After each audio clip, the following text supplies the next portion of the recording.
Thank you. Good afternoon, everyone. Thank you for joining the NIIT Learning Systems Limited Quarter 3 FY26 earnings call. And thank you very much for your continued interest. We know you had other commitments today, but you decided to give your time to us. We are grateful to you. Quarter 3 is an interesting quarter, and we'll begin with some prepared remarks and key business updates, including the inorganic activity, and then we'll follow it with Q&A. Just as a matter of record, before we begin, some comments that we may be making may be forward-looking and subject to risks and uncertainties, and actual results may differ materially. We want you to note that. The agenda is to discuss the Quarter 3 FY26 results. Second, on our progress on our AI-first strategy and AI-enabled revenues.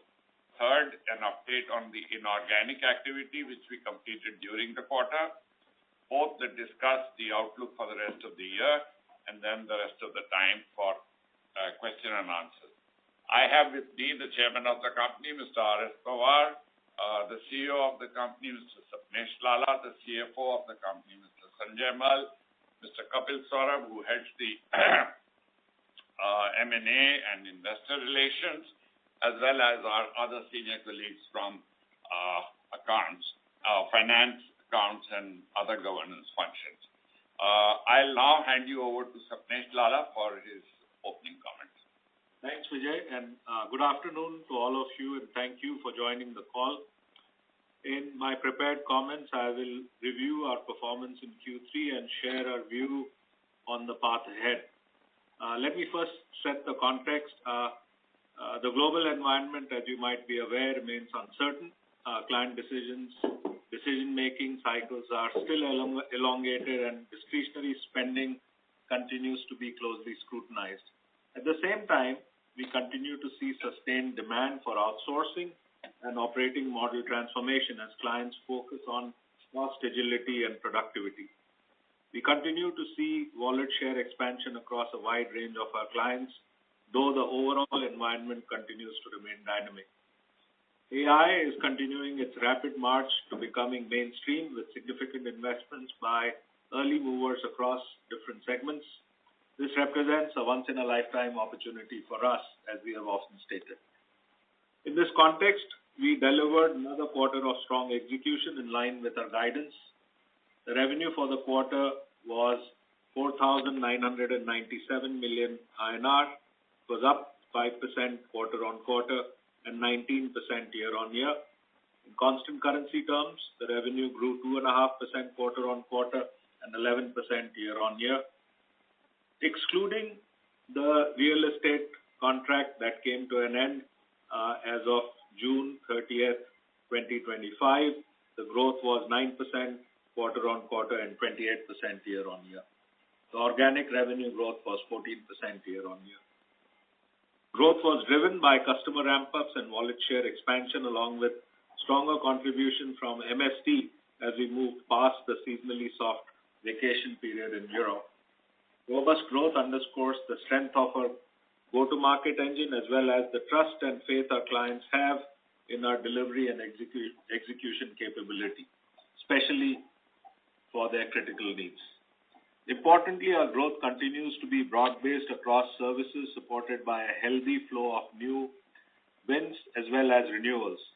Our ability to expand wallet share with existing clients remains a key growth lever, supported by deepening relationships and demonstrated delivery excellence. While spend from existing clients improved modestly, the recovery remains gradual and overall spend is still below pre-slowdown levels. We remain cautiously optimistic on the environment and the business impact that we can cause. Notably, the business continues to outperform its peers, demonstrating resilience through industry-leading growth and profitability.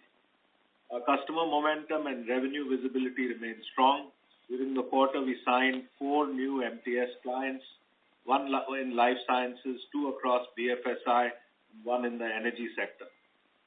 We also completed 4 renewals, and we delivered 1 significant scope expansion. As a result, our MTS customer tally increased to 107 at the end of the quarter. The revenue visibility improved to $415 million, up from $409 million previous quarter, and $391 million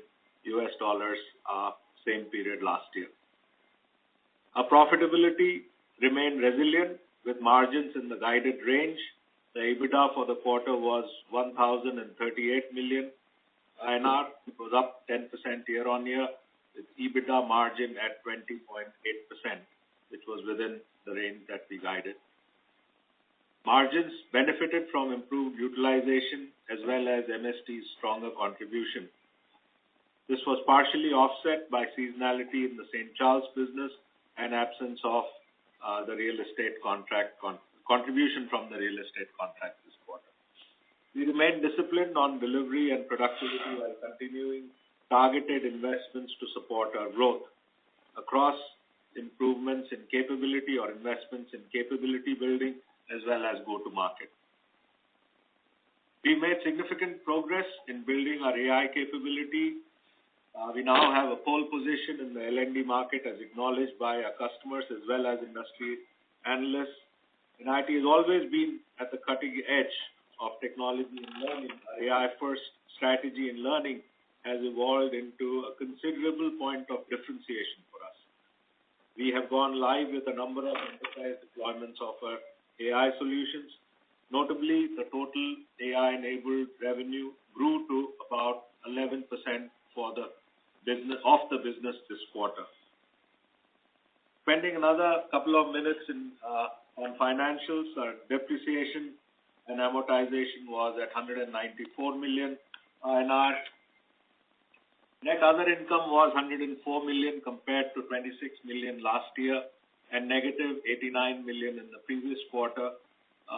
It's important to note that the key components included 87 million of treasury income, the net exceptional gains of 109 million, comprising of a gain of 298 million due to fair value adjustment in the future acquisition liability with respect to St. Charles, transaction expenses of INR 54 million on account of acquisition of SweetRush, one-time impact due to increase in employee liabilities due to the new wage code of 135 million, the net other expense of 92 million, and this included forex loss of 61 million.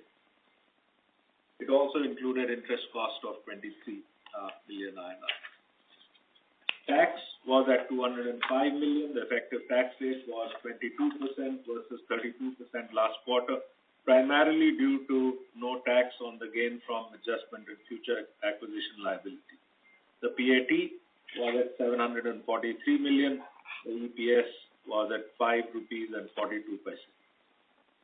The balance sheet and cash flow metrics remain strong. The DSOs stood at 74 days as compared to 66 days last quarter and 62 days last year, reflecting business mix, seasonality, and exchange rate movement.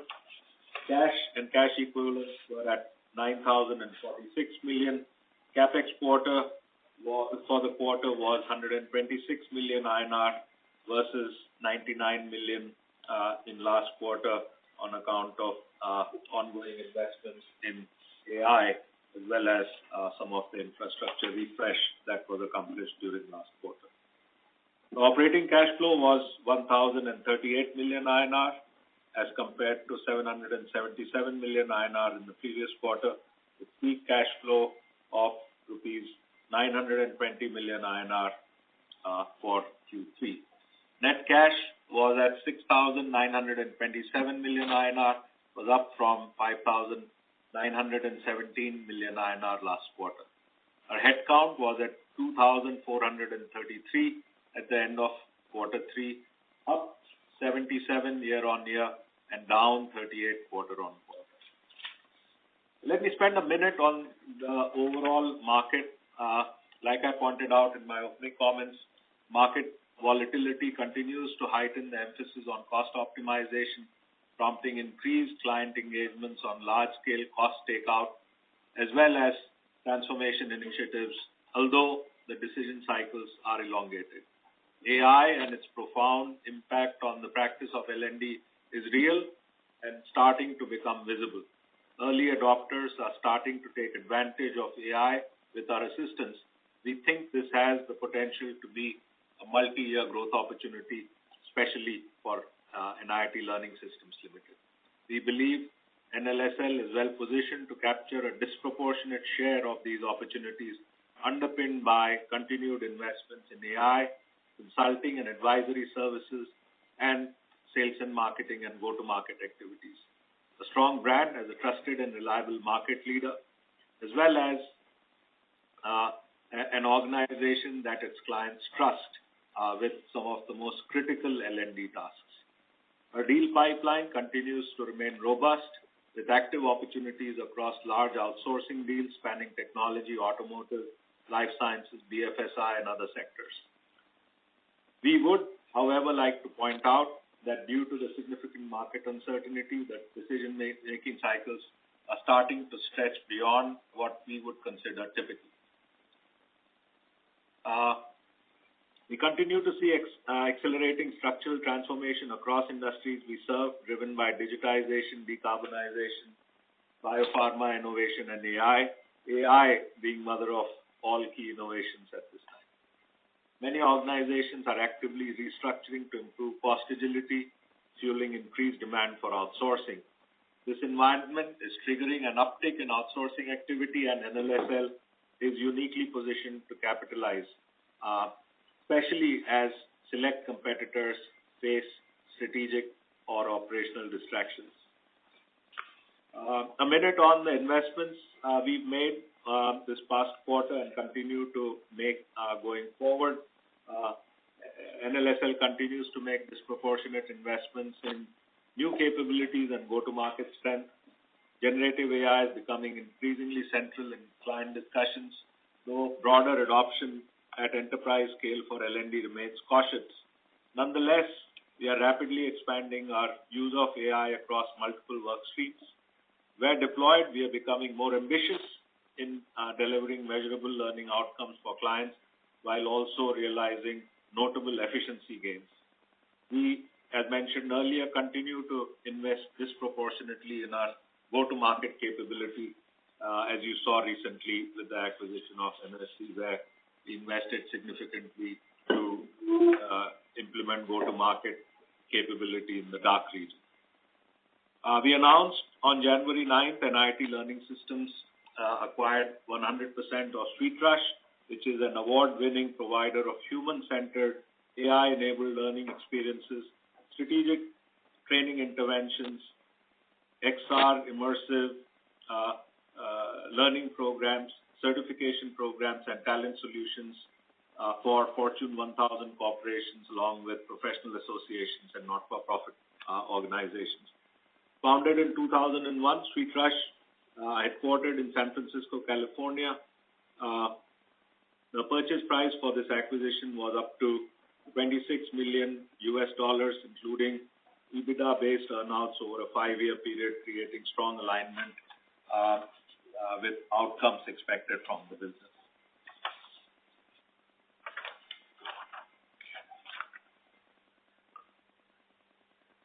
This move moves us up the value chain. It strengthens our proposition in outcomes-led, performance-critical learning, and complements NIIT's scaled managed learning services engine.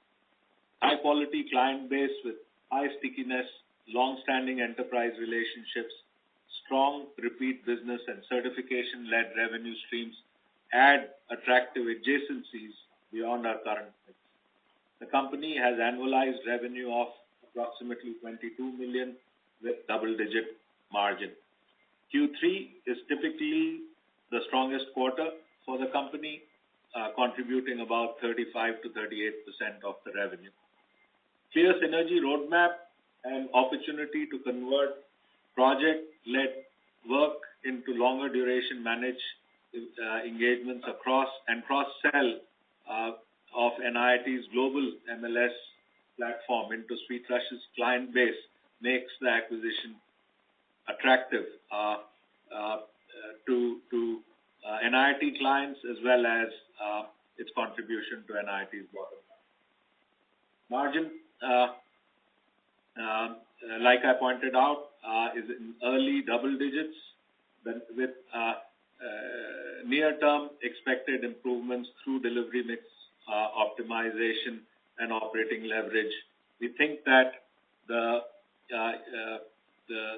company will become margin accretive over the next 6 to 8 quarters. It is EPS attractive starting FY27. The leadership, continuity, and integration plans to preserve SweetRush's creative edge has been preserved, and integration plans to bring both the companies together so that they can leverage each other's key capabilities has been implemented. A minute on our guidance for Q4. We expect revenues to grow, revenue growth to be 10 to 12% quarter on quarter, or 25 to 26% year on year in constant currency terms. The growth is aided by robust contract pipeline, continued ramp up in new clients, and impact of acquisition of SweetRush. For the full year FY26, we expect revenue growth to be 14.5 to 15% constant currency terms. Margins are expected to be in the 20 to 21% range for the full year and for Q4. With that, I'll hand back the meeting to Vijay for any comments and then for Q&A. No, I think, Sapnesh, you covered it all. We'll open it up for Q&A so that everybody gets time to ask their questions. Thank you. We will now begin the question and answer session. Yeah. Anyone who wishes to ask a question may press star and 1 on your touchtone telephone. If you wish to remove yourself from the question queue, you may press star and 2. Participants are requested to use handsets while asking a question. Ladies and gentlemen, we will wait for a moment while the question queue assembles. The first question comes from the line of Bharat Gulati with Dalal and Broacha Stock Broking. Please go ahead. Yeah, hi sir. Thank you for the opportunity. I just want to understand our EBITDA margins going forward, given that SweetRush is at a lower EBITDA than our traditional business. What would the outlook be for, let's say, the next 1 year, if you can throw some light on that? It will be in the 20% range. So would that mean that we would see EBITDA margins coming up for SweetRush immediately as the quarters go on by? No, like I pointed out, it would take about 6 to 8 quarters for SweetRush's margins to become accretive. We would have every endeavor to get them to become accretive sooner. However, through other initiatives, we plan to ensure that the margins stay above the threshold. Okay, got it. And so on our cross-sell opportunity that has come with both the acquisitions, the SweetRush as well as the MST one, how do we see that transpiring to our traditional revenue growth? How much will that aid our organic growth in terms of MST clients, MTS clients, and how would that look like? We expect that both the acquisitions will result into acceleration in managed learning services clients. It's still a little early to provide concrete information, but we think that each year we might be able to add one additional MTS client or convert one MTS client out of the set of project clients that SweetRush and MST have. And so how would it work on the other side in terms of how SweetRush and how would we leverage their services, and in turn, how would we see growth in those two companies then come in, leveraging our client base? So can we quantify that in certain ways? How much will that aid our revenues going forward in if you can put a number to it or maybe give a broad understanding.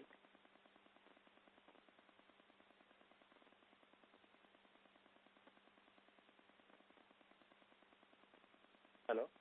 Set up workshops where NIIT is participating in workshops with SweetRush clients, and SweetRush is participating in workshops with NIIT clients, such that we are able to introduce each other's services to our key clients.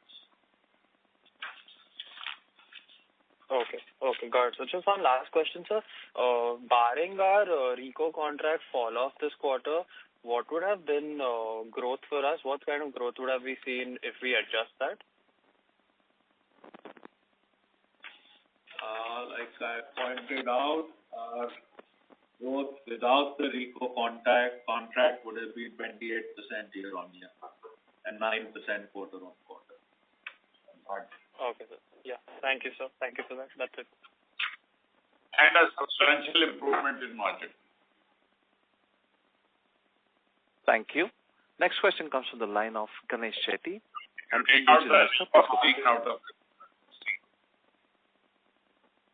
Yep. Next question comes from the line of Ganesh Shetty, an individual investor. Please go ahead. So congratulations for a strong quarter in a traditionally weak quarter and macro challenges. So my first question is regarding the embracing of AI-related services by our clients, and also our convincing them, new clients, to have L&D activities in MTS area. So can you please throw some light on this, sir? See, like I pointed out, AI is going to be the game changer for learning and development. We've been investing in AI over the last 3 years, and we are starting to see AI take root, at least across the key early adopters in our clients. We have a handful of significant enterprise grade implementations, and we think that these implementations will only accelerate over a period of time.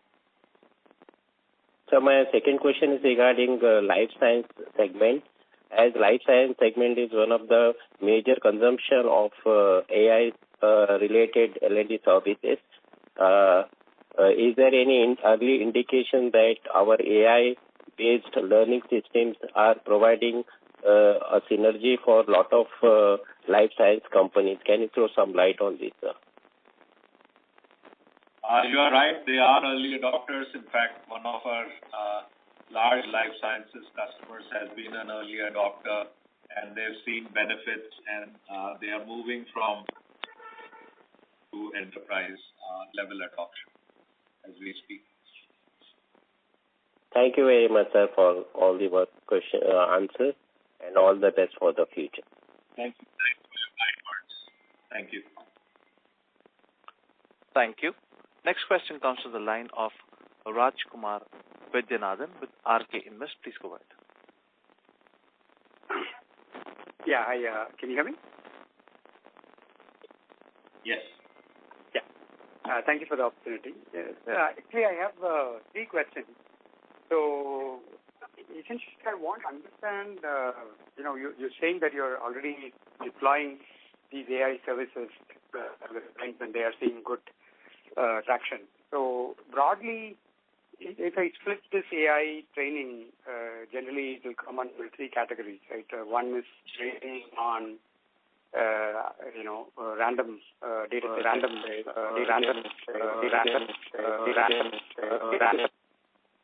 Sorry, I was hearing an echo. Okay. Can you hear me? Please go ahead. What you were saying. Yeah, can you hear me now? Yes, please go ahead. Yeah. So in short, basically training, there is fine-tuning and there is inference, right? Do you actually train corporates and customers, enterprises on all the 3 categories? And if you do, what would be nice is if you give some examples of how that has played out. That will be nice to hear. So, I think your question was focused on, do we do a lot of training for our clients on how to use AI? I think the majority of work for our clients in using AI for delivery of training rather than delivering training on AI. We have a few clients for whom we deliver training that teaches their associates on how to use AI, but that's minority of what we do. The majority of what we do is build AI-enabled learning solutions for our clients such that AI is helping run the learning and development for a client rather than teaching them on how to use AI. Okay. So is it possible to give an example? Sure. One of the areas where we use a lot of AI is in personalizing learning experiences, building simulations of real-life scenarios that are delivered through AI impersonators or avatars and provide coaching based off how a person did in that simulation. These simulations could be of scenarios with respect to sales, customer service, more complex scenarios such as financial reporting, consulting, and so on and so forth. So we use AI to help simulate use cases that our clients often confront, help them confront those use cases as training use cases in a safe environment, and provide them feedback on how they did so that when they go into real life, they are able to perform better. Okay. Thank you. I think this at least answers my question. Just one follow-up. So I assume you also use open source models like Llama, large language models. Do you also have some in-house models in addition to this when you do this? We built a fairly complex structure that allows us to use AI, both large language models as well as models that we have built in a secure environment. It would take me and some of my colleagues a little bit longer to explain how we do this, but we set up our infrastructure in such a way that it is safe and it is able to work with the right LLM for the right question. Okay. And I guess it's the same for the generative AI use cases as well, right? That's true. Okay. Yeah. That's right. Thank you. Yeah. Thank you. Thank you. A reminder to all the participants that you may press star and 1 to ask a question. Next question comes from the line of Gaurav Nigam from Tunga Investments. Please go ahead. Yeah, thank you, sir. So my first question is, if you look at in the last few years, we have done multiple acquisitions. I just wanted to check, how do you internally check whether the acquisition has gone in line with your expectation or not? I mean, typically people use revenue expansion, the synergy and cross-sell that has happened.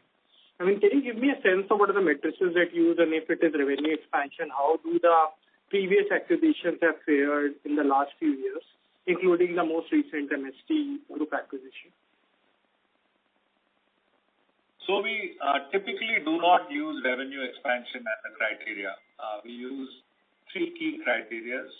The first one being a market segment that could be attractive for us, however hard to penetrate. A geography that would be attractive to us, where we have not been able to create a lot of penetration. And then the last one is a key capability. So if you look at the acquisition of St. Charles that we did in November 22, the thesis was we needed to create a capability in consulting and advisory services. We also found professional services firms as a key market segment that we wanted to penetrate, and St. Charles enabled us to achieve both scale in our consulting and advisory services as well as market penetration with the likes of Big Four as well as management consulting firms. So our criteria is typically not to focus on revenue expansion, but to create ways in which we are able to penetrate market segments that are attractive, geographical markets that are attractive, as well as key capabilities. The acquisition of MST enabled us to penetrate the dark region in a more complete way. Got it. Sir, my question was slightly different. What I was saying that, let's say, when you acquired, let's say, St. Charles, you acquired with the thesis that you wanted to get into the consulting segment. But since the acquisition, it has been multiple years. Has it fared as per your expectation or not? Like, what are the metrics that you use? One is at the time of acquisition, but over a period of time, how do you evaluate whether that has gone as per the expectation or not? So, other than what I mentioned, we don't disclose the exact metrics that we look at, but what I would say is that while St. Charles is in their final year of measurement, it has met the base criteria that we use to make the acquisition so far. Got it. So one more related question on the acquisition. If I look at the acquisition frequency, it seems to have increased in the last 1 year or so. I mean, with maybe smaller acquisition comparatively. But has anything changed in the external environment or internally which is driving this change of going for the higher number of acquisitions? I would say, our ambition has been to become a more complete provider of managed learning services for our clients. The acceleration does not have a lot to do with market environment, but a desire to grow faster. Okay, more internally driven. Okay, I get it, sir. And so this is the last question from my side. When we look at sorry. I wanted to say as we gain more in terms of acquisitions, that also will be reflected in our pace of acquisition.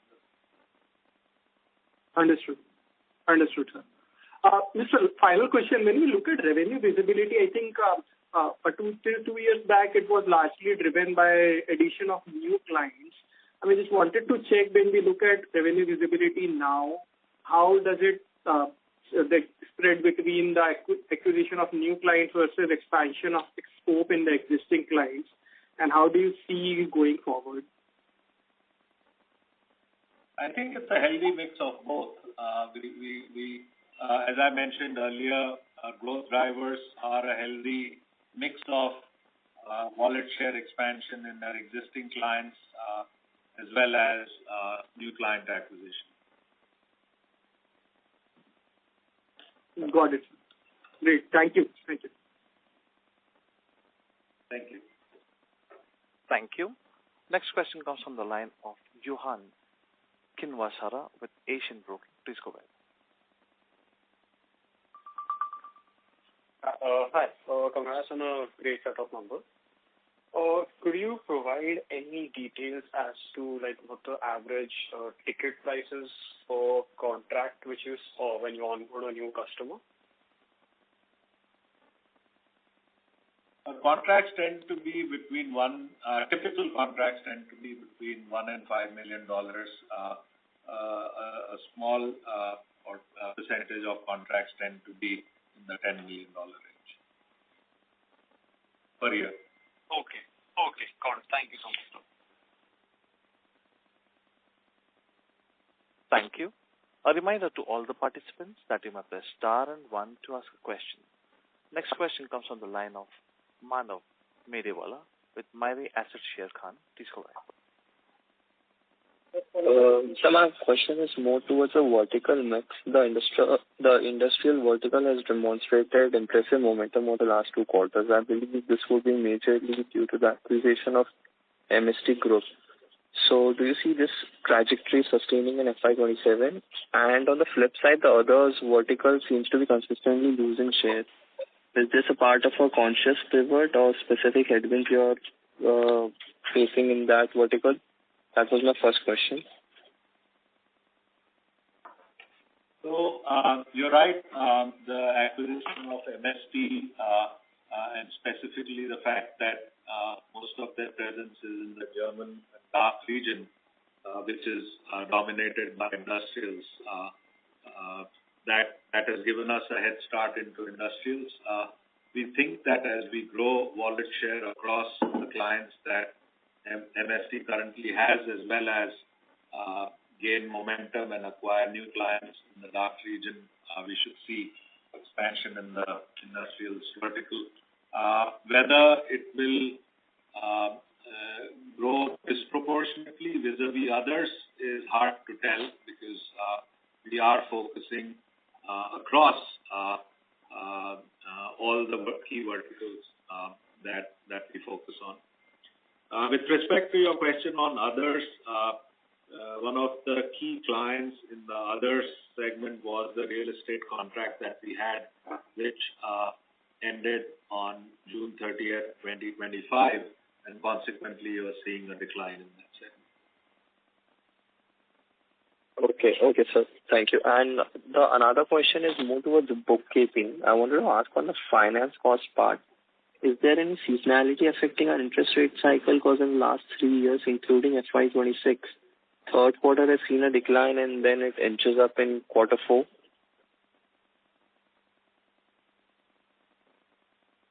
So this is Sanjay Mal.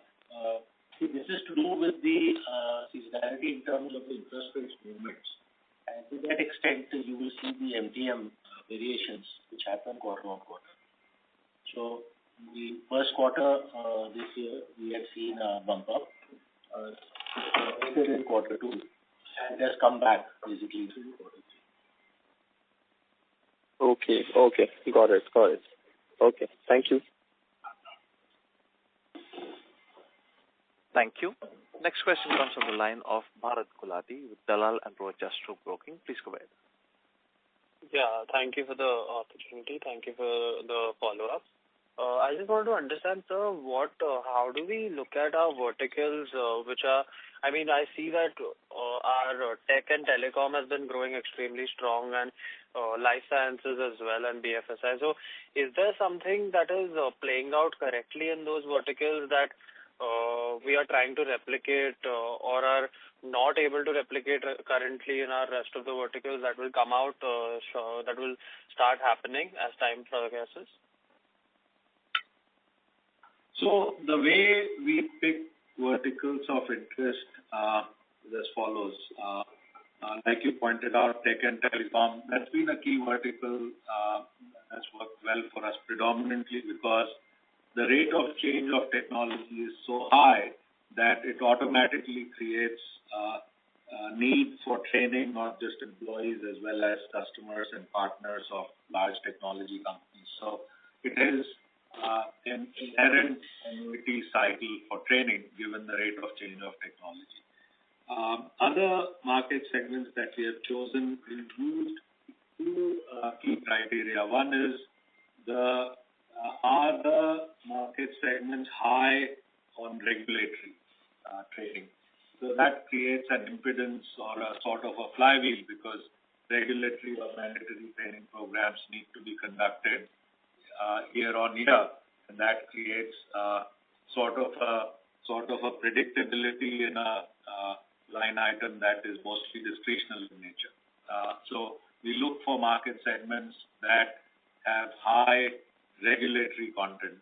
BFSI, life sciences, industrials are examples of market segments that are highly regulated. So in industrials, if you look at heavy manufacturing or automotive or energy or mining or aerospace, these are all market segments which are highly regulated and therefore consume a lot of mandatory training on a year-on-year basis and fit well with the annuity business model that we have. We try not to focus on market segments that have traditionally shown a low spend on training. On the contrary, we look for market segments that have high spend on training.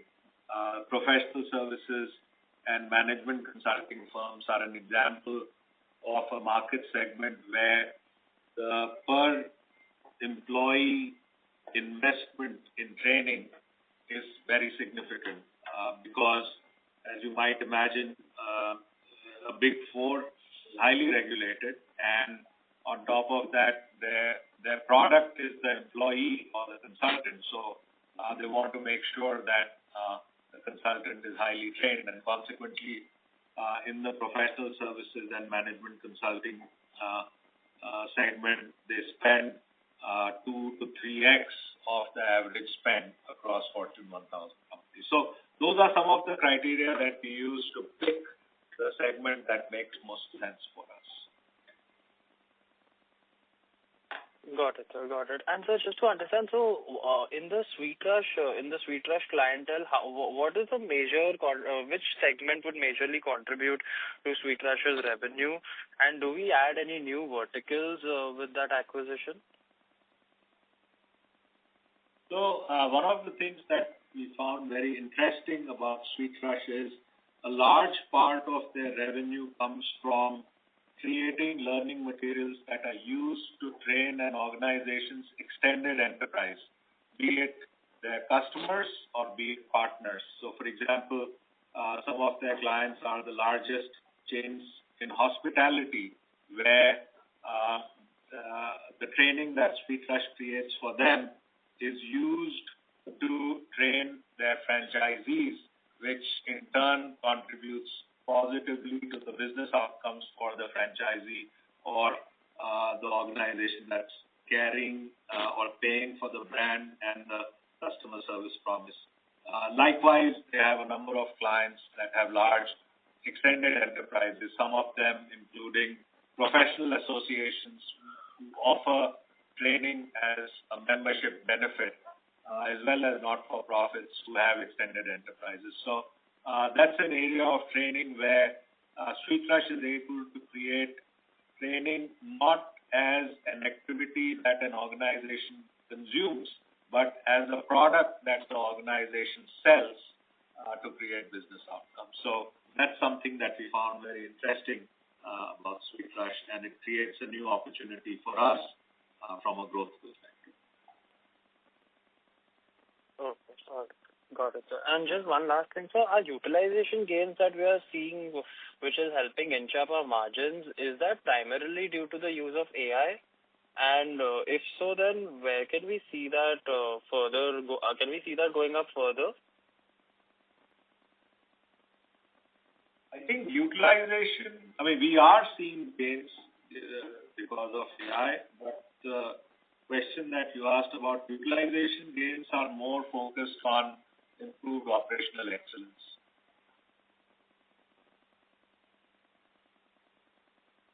All right. Yeah, that's it. Thank you. Thank you. Before I take the next participant, speaker, your voice is stretching a bit. Let me just quickly do some adjustments. Just give me a moment.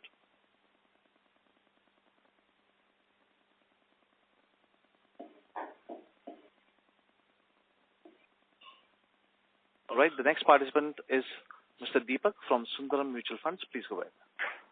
Yeah, am I audible? Yes, please go ahead. Yeah. So my first question is on SweetRush.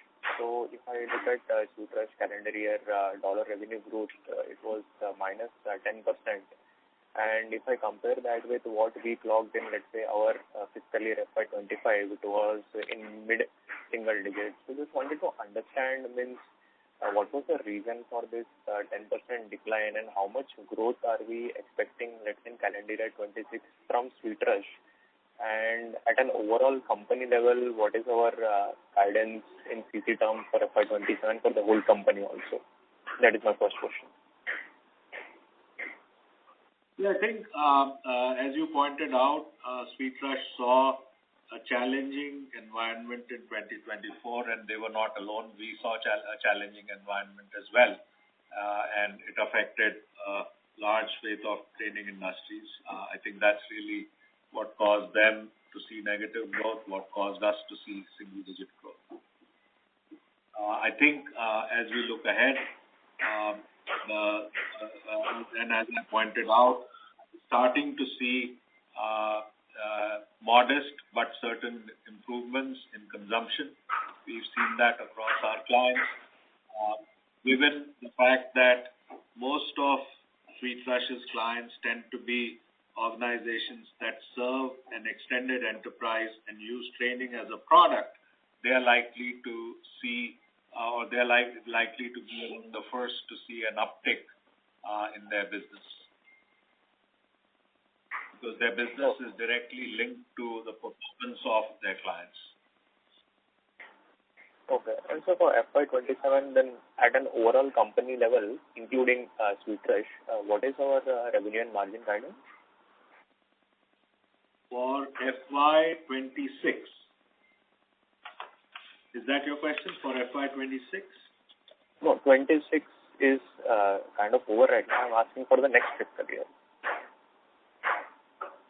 We will be preparing our budgets and our guidance for the next year over the next couple of months, and we will be publishing that in our next quarterly call. Okay. And so one question on the cost front. So if I look at our headcount this quarter, so there was a reduction of 38 people, but despite that, our employee cost has gone up 5% QOQ.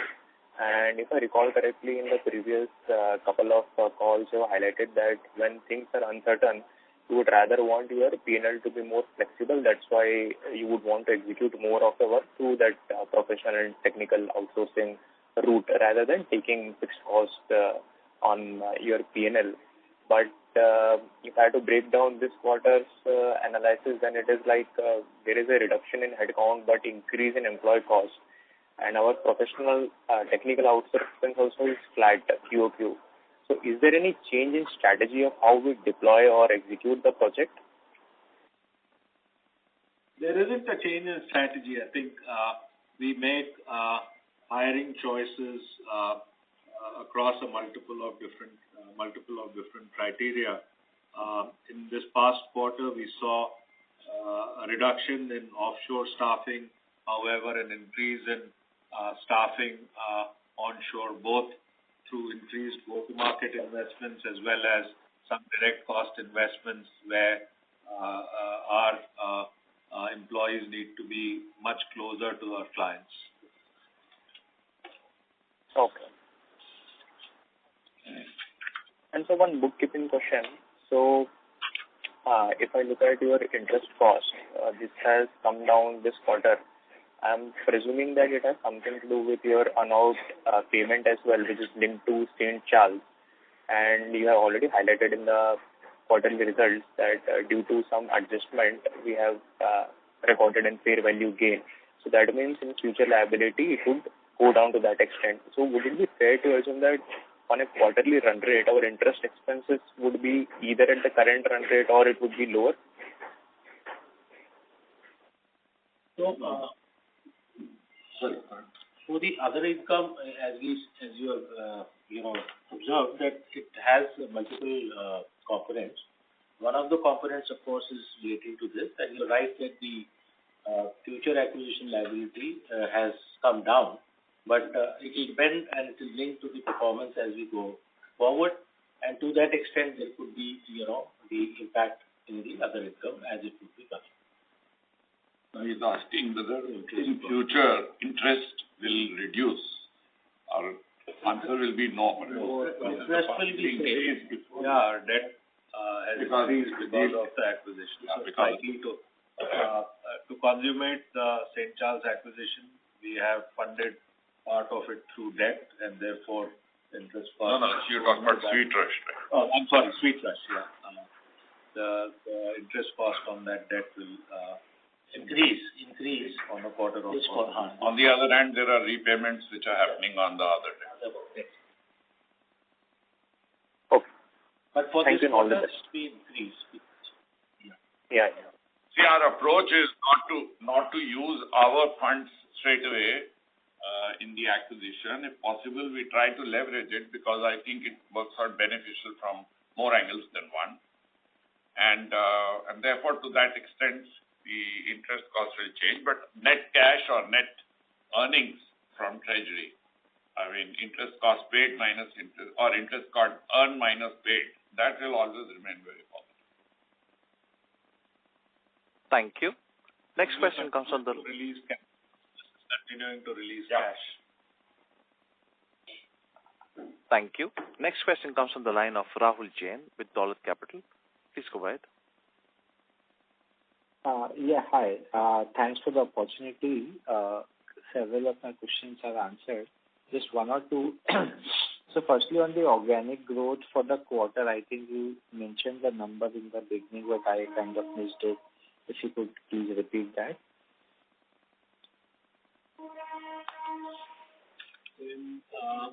Organic growth was 14% in INR and 7.2% in constant currency terms.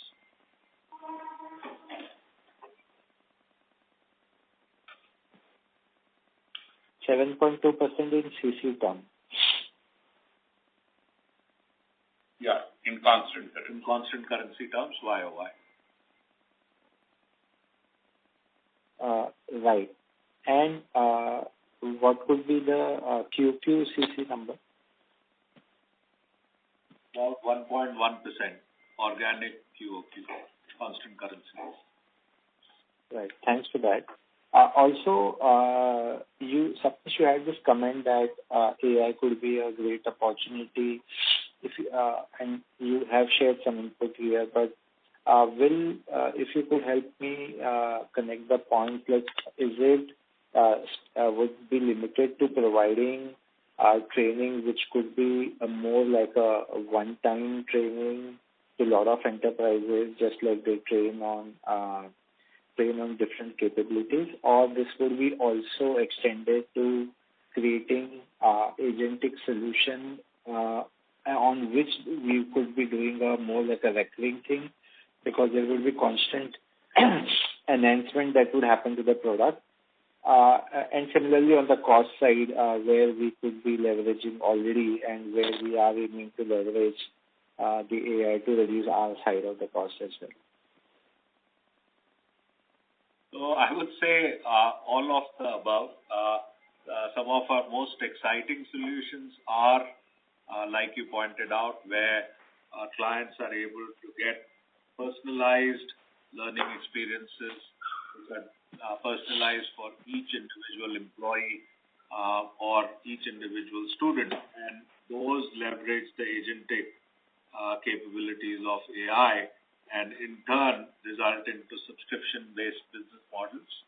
We have a few use cases of those at enterprise grade, which are currently operational. We think that those solutions, A, have much stronger outcomes, and B, are able to create growth as well as improvements in profitability. But it will take time for them to become significantly more material than they are today.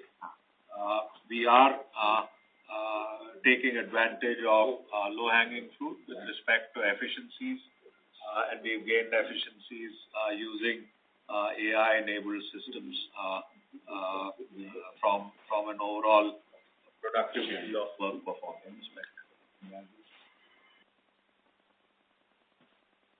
So just one part to it, you said we also have a subscription business. So on the tool that we are providing, apart from training on using that, we are also charging the agentic fee that then we might have created. Is that what you're trying to say? That's correct. And these are just few projects as of now, and yet to scale in terms of the adoption at current point. That's correct. Right. But have we started creating solution which might suit many of our MTS clients, or what is the go-to market for this kind of a thing? What is going to be the approach? How fast you think this could become an opportunity in itself? It is a significant opportunity. However, like I pointed out, it is going to take time to scale. And we are bringing these solutions to all our clients. Several clients, or a handful of clients, have like I mentioned, implemented these at enterprise scale. My belief is that over the next 3 to 5 years, a large percentage, very large percentage of training would be delivered using the model that you described. Sure. And lastly, on the SweetRush business, are we expecting almost like a full quarter consolidation, or it is too early to call that out? I think we consummated the transaction on 9th of January, so we would not be consolidating the full quarter. We would be consolidating the number of days for which they have been part of NIIT in our second quarter, in our fourth quarter. And also, I guess you mentioned somewhere that for them, the Q3 is the largest quarter.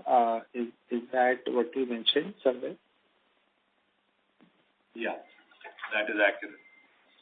The quarter ending December is their largest. Okay, so from their own annualized run rate point of view, Q4 may not be full year divided by 4 kind of a number, and plus it would be there only for 80 odd days instead of a full quarter. That's correct. And with those things, you said 10-12% type of a growth for Q4, which was another comment. What about that? Was there a comment that in Q4 you're expecting 10-12% QOQ growth as well? That's correct, inclusive of SweetRush. Understood. Thank you. That's it from my side. Thank you. Thank you. Next question comes from the line of Pranay Jain from Banyan Tree Advisors. And a reminder to all the participants that you may press star and 1 to ask a question. Thank you. Hello, sir. Thank you for this opportunity. So, a couple of questions. Firstly, around margins. So, sir, as I understand, our real estate business was kind of higher margins, and that has gone away. So, on a like-to-like basis, if you could comment on, the margin trajectory, that would be great. That is my first question, and then I'll ask my second question after that. So our margin trajectory is in line with our guidance. We mentioned that not inclusive of the real estate business, our margin would be in the 20 to 21% range, and that's where we have reached in Q3. Just a clinical correction. It's not the real estate business. It is to train people who work in real estate. Yeah, we are not in the business of transacting real estate. Yes, sir. My bad. I guess you also meant the same. I guess you also meant the same, but I just wanted, this call is being recorded. You certainly shouldn't have switched to the real estate business. Yeah. My bad, sir. Apologies. Sir, so, we acquired MST Group, and you made a comment that we have been making certain investments in terms of go-to-market strategy. So what would be the discretionary portion of this investment, which is, kind of pulling our margins down temporarily, if at all? Discretionary, I didn't quite understand the question. That's what you want to ask. What is the disproportionate component of the investment or additional investments that you are making? I think, like I pointed out, the key investments we have made with respect to MST post-acquisition have been in sending their go-to-market in the DACH region. Could you quantify it by any chance? No, we don't break out investments based on market regions. Sure. Last question from my side. What is the cash component in your SweetRush deal? What would be the split between the upfront cash that you have paid versus the future earn-out that you would be paying?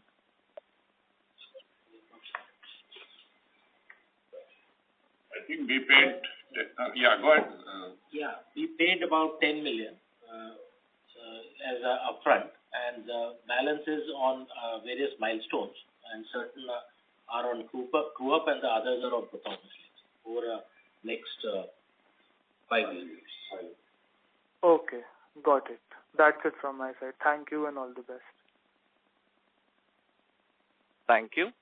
Ladies and gentlemen, due to time constraints, we have reached the end of question and answer session. I would now like to hand the conference over to the management for closing comments. It looks like we might have one more question, so if there is a question, we can take that as the last question. Yes, it's from the line of Trilok Joshi, an individual investor. Please go ahead. Hello?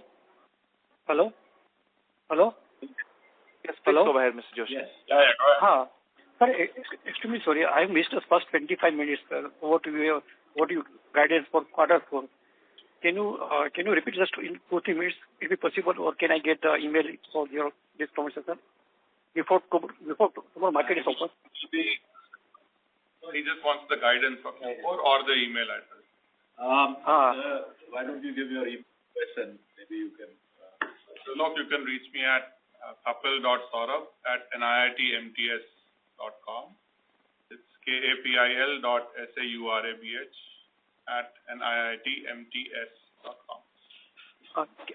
Can you please repeat? But anyway, you will see the transcript on the website in a couple of days. Is it possible before market open tomorrow? Can I get? I missed the first 25 minutes your conversation. If you can send an email to Kapil, he'll be able to respond to you. Kapil, can you please repeat the email ID? I will send just. Kapil. Saurabh at NIITMTS.com. NIITMTS.com. Okay. Saurabh. And by the way, you can give us your number, and Kapil will also get in touch with you. Okay. Can I give you my number now? My number is 932. Yes. Hello. 932. 432. Go ahead. 932-432-4287. 4287. 932-432-4287. Thank you, sir. I am the investor of your company since last 5 years. Basically. Thank you, and we will get in touch with you. Sure. Okay. Thank you. Yeah. All right. Thank you. Thank you.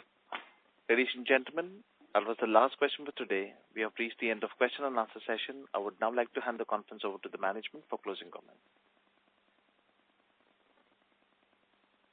Well, thank you everyone for joining the call and for your interesting questions. As usual, we learn a lot from your questions and it helps us sharpen our strategy. We are available to you for any further discussions or questions you have. Kapil Saurabh just gave his email address, and in any case, you can reach out to us on our addresses available on the website, and we'll be very happy to interact with you. Thank you once again, and wishing you all the best for it. Operator. Thank you. On behalf of NIIT Learning Systems Limited, that concludes this conference. Thank you for joining us. You may now disconnect your line.